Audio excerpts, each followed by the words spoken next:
Obioma had always known the ocean. It was in her blood, in her very breath.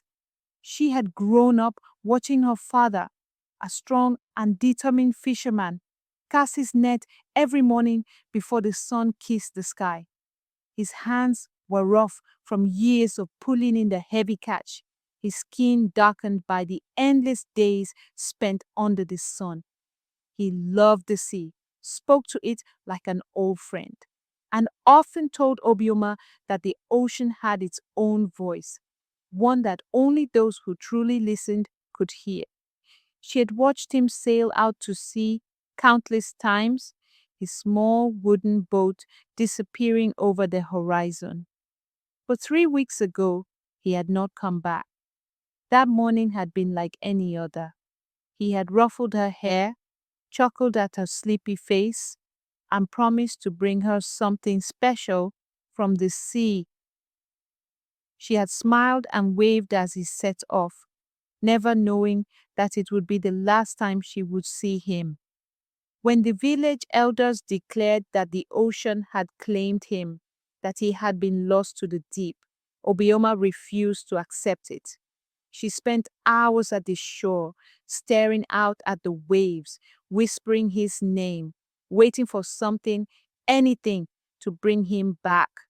Her heart ached with the weight of his absence, but deep inside, she felt that he was still out there. Somewhere, the sea had taken him, and only the sea could return him. But no one else believed her. The villagers said she was holding on to false hope. Her aunties tried to distract her with chores and stories, but nothing could shake the feeling inside her.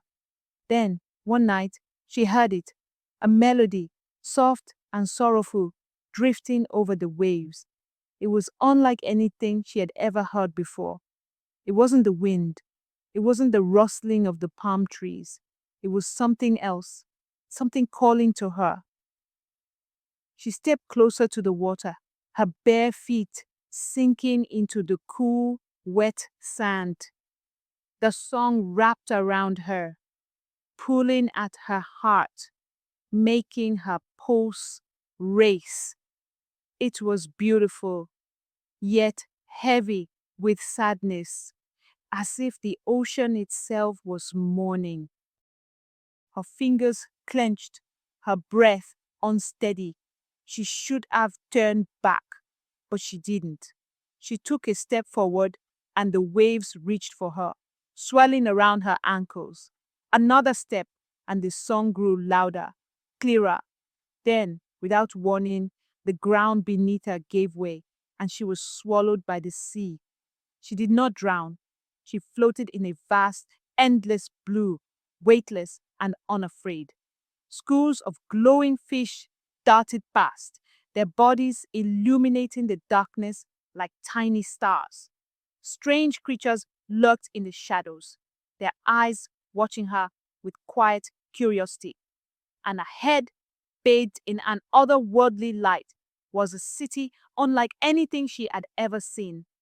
Towers of coral spiraled upward, pearls as big as her fists shimmered in the water, and the walls seemed to pulse with life, as if the ocean itself was breathing.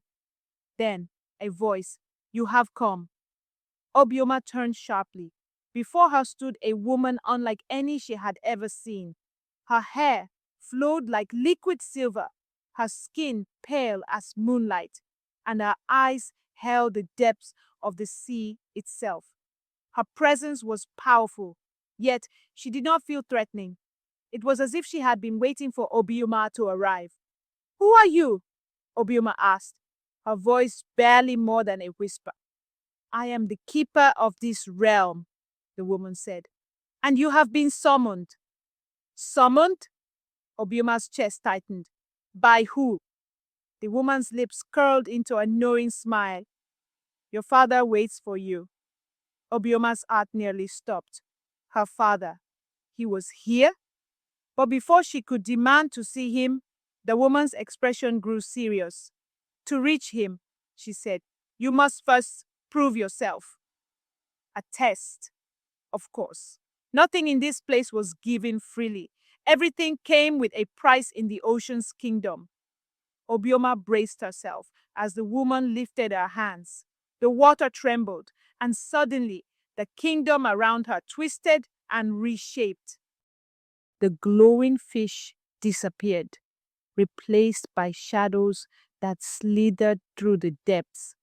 The ocean felt heavier, pressing against her chest. You must face 3 trials, the woman said. Only then will you find what you seek. The first test was of strength. She was thrust into a violent current, the water churning and tossing her like a leaf in a storm. Every stroke burned, every breath was a battle. She had to fight through, pushing against the tide with all her might. When she finally broke free, gasping, she found herself before a towering gate made of bones. The second test was of truth. She was shown visions of her past, moments of doubt, of anger toward her father for always choosing the sea over her. The woman's voice whispered in her ear, telling her that love was fleeting, that she had never truly been her father's priority. Obioma had to fight the lies, hold on to the truth she knew in her heart. Her father had loved her more than anything. The final test was the hardest. She had to make a choice. Before her stood 2 doors. One would lead her to her father, but she could never return to the surface. The other would take her home, but she would have to leave him behind forever. Tears blurred her vision. She had searched for so long, ached to see him again, but he wouldn't want her to sacrifice her life for him. He had always told her she belonged to the land, not the water. With a heavy heart, she chose the door that led home. The moment she stepped through, she woke up on the shore. The sun was rising, painting the sky with gold and pink. The ocean was calm, silent, but as she turned to leave, she heard it one last time, the faintest whisper of that melody, carrying a message she finally understood. Her father was at peace. She had passed the test, not by proving her strength, but by understanding that love sometimes means letting go. Obioma carried that lesson with her for the rest of her life. She still loved the ocean, still listened to its whispers, but she no longer waited for her father to return. She knew deep in her heart that he was always with her. Obioma learned to fish, not out of duty, but to honor the man who had loved the sea. She grew into a strong woman, teaching others the ways of the water, but never letting it claim her as it had claimed her father. She lived with gratitude, carrying his memory with her, never forgetting the song that had once called her name.